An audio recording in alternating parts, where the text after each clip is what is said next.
Good morning बच्चों। कल हम लोगों ने पढ़ा बचत क्या है और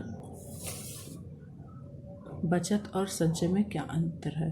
संचय वह है जब हम बचे हुए धन को किसी भी बॉक्स में, अलमारी में या गुल्लक में रख देते हैं। पर बचत वह है जब हम बचे हुए धनराशि को किसी संस्था या उत्पादित क्षेत्रों में लगा देते हैं, जिससे हमें धन के अतिरिक्त और भी धन प्राप्त होता है, जिससे हमारे मूलधन अर्थात जो पहले रखे हुए धन है उसमें अतिरिक्त वृद्धि हो जाती है। आज हम पढ़ेंगे बचत विनियोग की।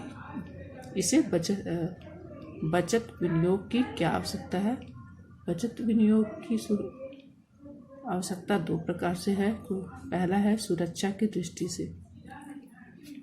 अगर हम धन का संचय करते हैं तो किसी भी संस्था में विनियोग नहीं करते हैं तो हमारा धन असुरक्षित हो सकता है, चोरी हो सकता है, कोई छीन सकता है, आदि काम उसके साथ हो सकता है। दूसरा है धन में वृद्धि होती है। हमारे बचत का विनियोग का उद्देश्य यही होता है कि हमारे धन में थोड़ी सी ही सही पर वृद्धि हो।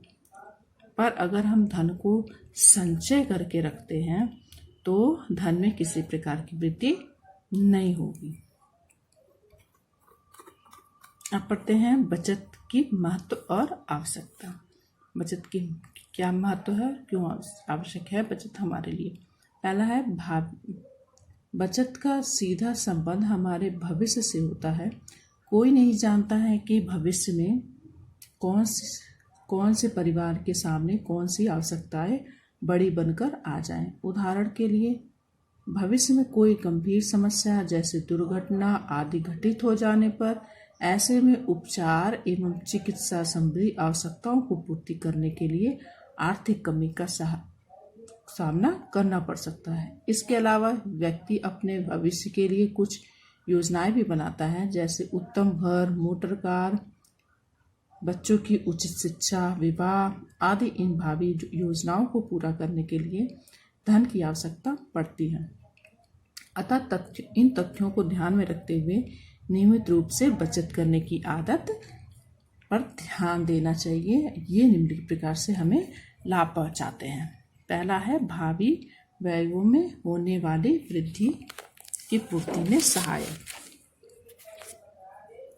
अनेक बार ऐसा होता है जब पारिवारिक व्ययों में अचानक वृद्धि हो जाती है, परंतु उसके अनुपात में आय में वृद्धि नहीं होती है।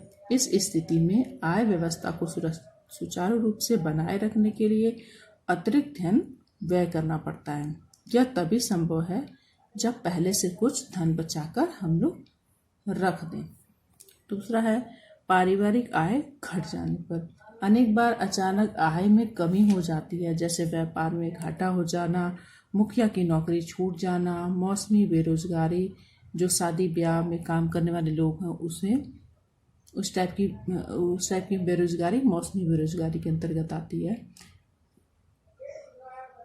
इस स्थिति में पहले से की गई बचत ही हमारे काम आती है। तीसरा है निश्चित आवास उपलब्ध कराने में सहायक। आधुनिक नगरीय परिस्थितियों में प्रत्येक व्यक्ति यही चाहता है कि उसका भी अपना एक घर हो। मकान के लिए अत्यधिक धन जुटा पाना एक साथ संभव नहीं हो पाता है, परंतु अगर आप हर महीने 2-2 हजार रुपये बचत करते हैं तो साल भर में आपको 24,000 रुपये मिल जाते हैं। इस प्रकार आराम से ही कुछ न कुछ बचत कर देनी चाहिए।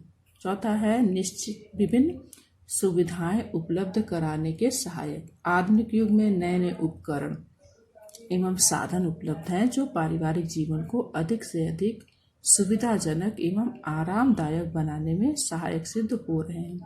इन सभी साधनों उपकरणों को खरीदने के लिए अतिरिक्त धन की आवश्यकता होती है। यह केवल निश्चित एवं नियमित बचत द्वारा ही संभव है। पांचवा है अवकाश काल का उपयोग। बच्चों के ग्रीष्मकाल में किसी भी अच्छी जगह पे या ऐतिहासिक महत्व के स्थलों पर घूमने की इच्छा होने पर या धार्मिक प्रवृत्ति के लोगों को धार्मिक तीर्थ स्थल पर जाने की इच्छा होने पर मासिक बचत ही सहायक सिद्ध होती है। छठा है राष्ट्रीय योजनाओं में सहायक। नियमित पारिवारिक बचत न केवल हमारे परिवार के लिए आवश्यक बल्कि राष्ट्रीय प्रगति के एवं उन्हें समृद्ध बनाने के लिए परिवार द्वारा की गई अल्प बचतों को राष्ट्रीय बचत योजनाओं में विनियोजित किया जाता है, जिससे सरकार को धन प्राप्त होता है, जिससे अनेक महत्वपूर्ण परियोजना राष्ट्र विकास एवं सुरक्षा में सहायता प्राप्त होती है। अगला है हमारा बचत के उद्देश्य। बचत के क्या क्या उद्देश्य हैं? आर्थिक निर्भर, पहला है इसमें आर्थिक निर्भरता।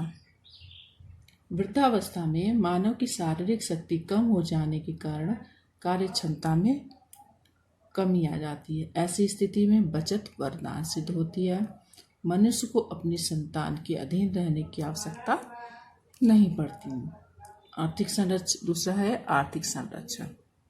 यदि कोई व्यक्ति किसी रोग या दुर्घटना के कारण शारीरिक रूप से असमर्थ हो जाता है या भविष्य में नौकरी करने योग्य नहीं रह जाता है, वह घर की आर्थिक आवश्यकताओं को पूरा नहीं कर पाता है, ऐसे में परिवार में की गई बचत ही हमारे आर्थिक संरक्षण करती है।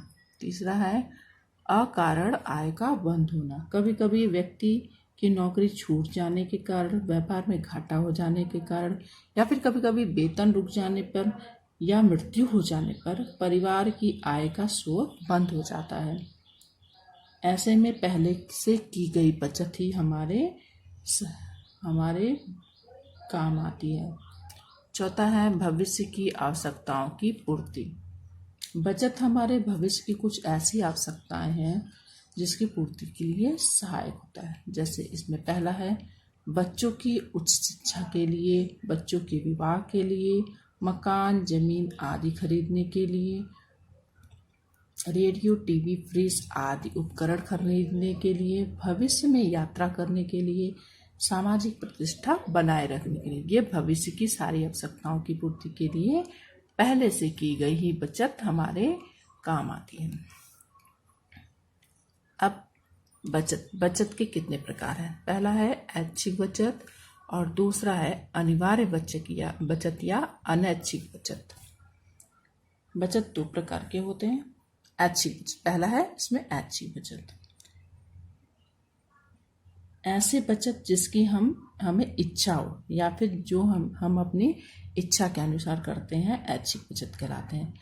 वह बचत जिससे परिवार एवं स्वयं परिवार का मुखिया करता है, उस पर कोई दबाव नहीं रहता है, ऐच्छिक बचत कहलाता है।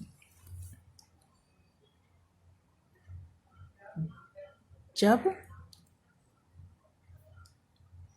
इसका उदाहरण है जब हम बैंक में पैसा जमा करते हैं, खुद से अपने मन से इच्छा के अनुसार बैंक में पैसा जमा करते हैं। दूसरा है अनिवार्य बचत या फिर अनैच्छिक, इसे अनैच्छिक बचत भी कहते हैं।